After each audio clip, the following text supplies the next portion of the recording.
You're cherry picking the Bible.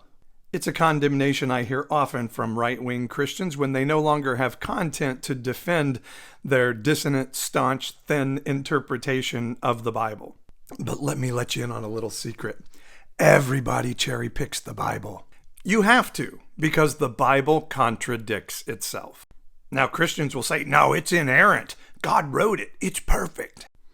But let's take a look, shall we? God said he's the same yesterday, today, and forever. Except for the 20-some-odd times the Bible says he changed his mind, or regretted things he had done, or negotiated with human beings, or when he completely changed the pathway to get to heaven. The women told the others the tomb was empty, or maybe they didn't.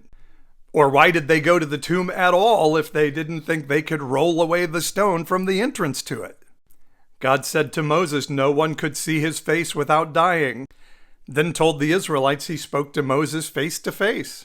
When the woman anointed Jesus' feet, was he at the house of Simon or Mary and Martha? And was the woman Mary Magdalene, as has been tradition, even though the Bible never says such a thing?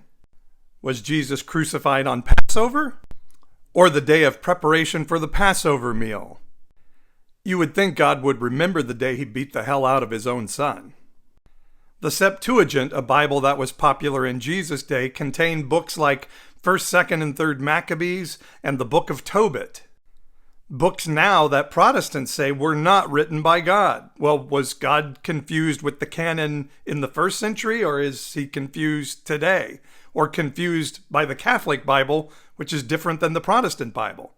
Because the Protestants removed the 14 books of the Apocrypha for financial reasons. Was that God's plan or man's? And is salvation by faith alone or by works?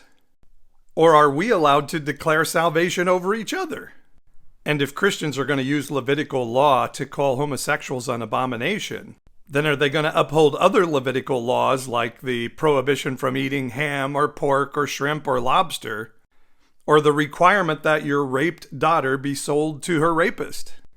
I think the Bible is a beautiful narrative, mystically preserved with lots of wisdom for us to access.